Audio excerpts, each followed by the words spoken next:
নমস্কার বন্ধুরা, শিউলির রান্নাঘরে স্বাগতম। আজ একটা ডিনার রেসিপি আপনাদের বানিয়ে দেখাবো। বাচ্চা থেকে বড় সবাই এটা পছন্দ হবে। এটা বানানো ভীষণই সোজা আর খেতেও মজাদার। কোনো রকম বেলাবেলি ছাড়াই ঘরে থাকা কয়েকটা মাত্র উপকরণ দিয়ে আপনারা খুব সহজে বানিয়ে নিতে পারবেন। এটা বানাতে বেশি সময় লাগে না। এটা বানানোর জন্য কি কি লাগছে আর কিভাবে বানাচ্ছি আপনারা স্কিপ না করে দেখতে থাকুন।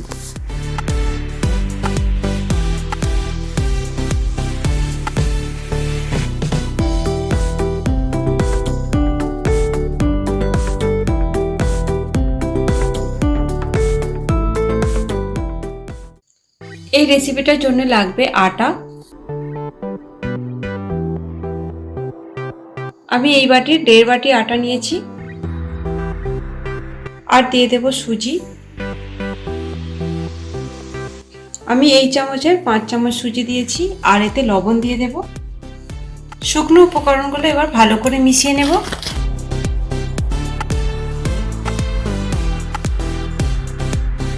এবার অল্প অল্প জল দেব। এটাকে গুলে নেব।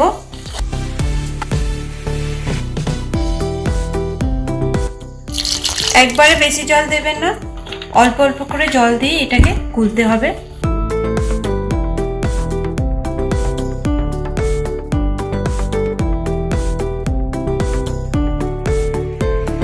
আমার ব্যাটারটা রেডি হয়ে গেছে, দেখুন একটু পাতলা করে গুলতে হবে। এবার এটাকে 10 মিনিটের জন্য ঢাকনা দিয়ে রেখে দেবো। যেহেতু সুজি আছে, সুজিটা আরেকটু নরম হয়ে ফুলে যাবে। এইভাবে 10 মিনিট ঢাকনা দিয়ে রেখে দেবো। এতে যে সবজিগুলো দেবো সেইগুলো একটু রেডি করে নেব। কড়াতে সাদা তেল দেব।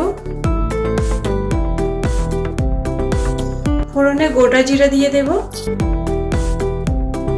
আর দিয়ে দেব আদা কুচি, কাঁচা লঙ্কা কুচি দিয়ে দেব। কয়েক সেকেন্ড ভেজে নেব।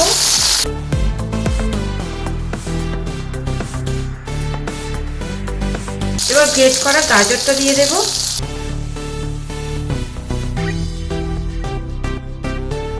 এবার এটাকে একটু ভেজে নিতে হবে। আপনাদের পছন্দ মতো সবজি দিতে পারেন। এবার এতে বিনস দিয়ে দেব। আর একটু লবণ দেব। এটাকেও ভালো করে ভেজে নিতে হবে। এই সময় গ্যাসের আঁচটা একেবারে কমিয়ে দিয়ে ভেজে নিতে হবে।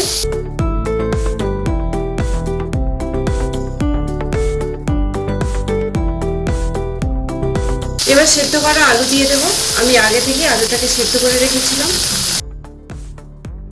এটাকেও ভালো করে ভেজে নিতে হবে।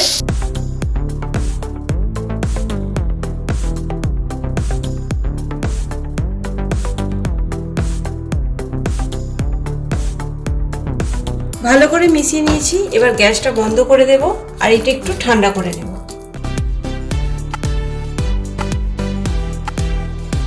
দশ মিনিট পরে ফিরে এলাম। দেখুন কতটা ফুলে উঠেছে। এবার এতে বেকিং পাউডার দিয়ে দেব।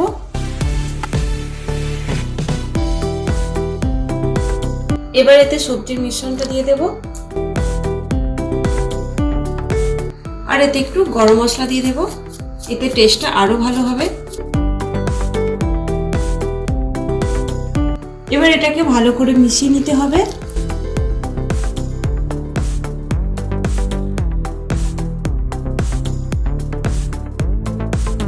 ভালো করে সব মিশিয়ে নিয়েছি। এবার এইগুলোকে ভেজে নেব। প্যানে একটু তেল ব্রাশ করে দেব। বেশি তেল লাগবে না, সামান্য তেল ব্রাশ করে দিলেই হবে। এবার এক হাতা নিয়ে এভাবে একটু স্প্রেড করে দিতে হবে। দেখুন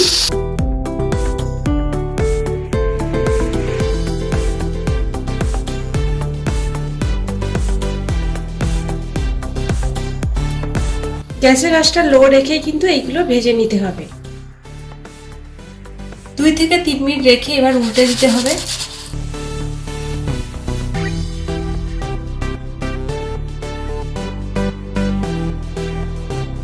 এক পিঠ ভাজা হয়ে গেছে।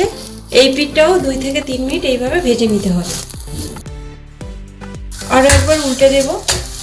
দেখুন এই পিঠটা বেশ ভালো ভাজা হয়ে গেছে।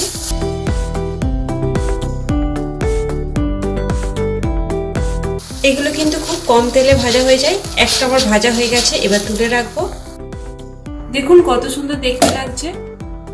আরো একটা দেখিয়ে দিচ্ছি। এক হাতা দিয়ে দেবো। দেখুন এবার এই হাতা দিয়ে একটু স্প্রেড করে দেবো। আপনারা চাইলে এর থেকে ছোট বা বড় করতে পারেন।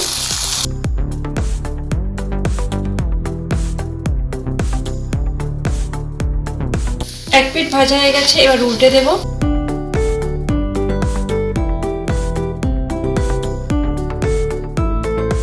আরো একটা ভাজা হয়ে গেল, এবার তুলে রাখবো। এইভাবে বাকিগুলো ভেজে নেব।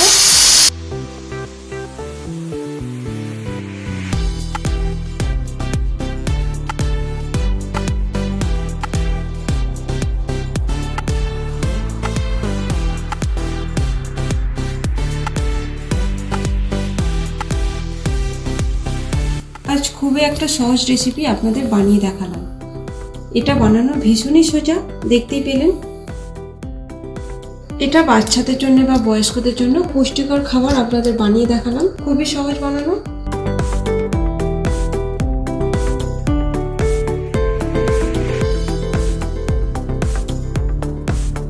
এটা শুধুও খাওয়া যায়, আপনারা চাইলে সস দিয়েও খেতে পারেন।